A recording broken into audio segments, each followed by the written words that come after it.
Hello everyone. So I'm bringing this video at a very crucial time.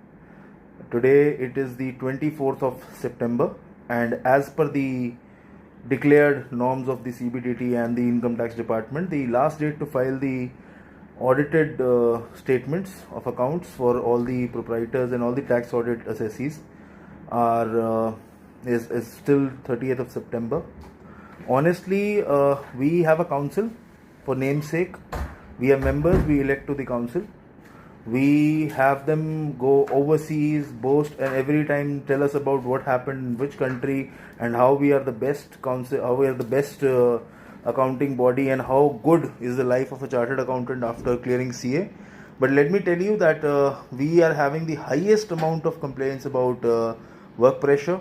In corporates, we witnessed issues up until death because of work pressure. We know people have already spent half of their lives or their entire adolescence in clearing this course. Then they spend rest of their lives rotting in behind the Excel sheets in corporates.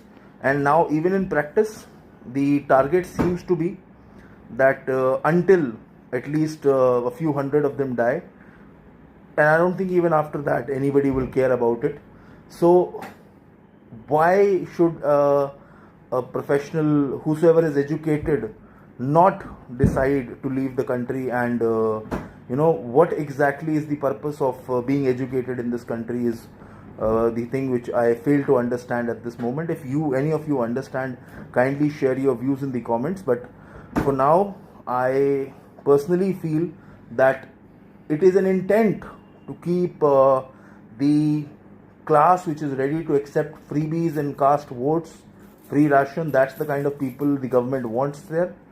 The entire country system wants in. And anybody who's educated, they are not physically saying it, but they are constructively asking them to leave and go settle down in a country which respects a taxpayer, which respects an educated person. And it is the time of an absolute deviousness, delusion, which the entire ministry, elected and unelected ministers, are deciding the future of a very important, crucial, educated profession in this country. And that is the sad state of affairs at this moment. So that is my representation to all my fellow members, all the country, all the Indians at this moment. I just want to ask you the question that what exactly do you think is the purpose of an educated person to continue staying and build this country when he is continuously being pushed out?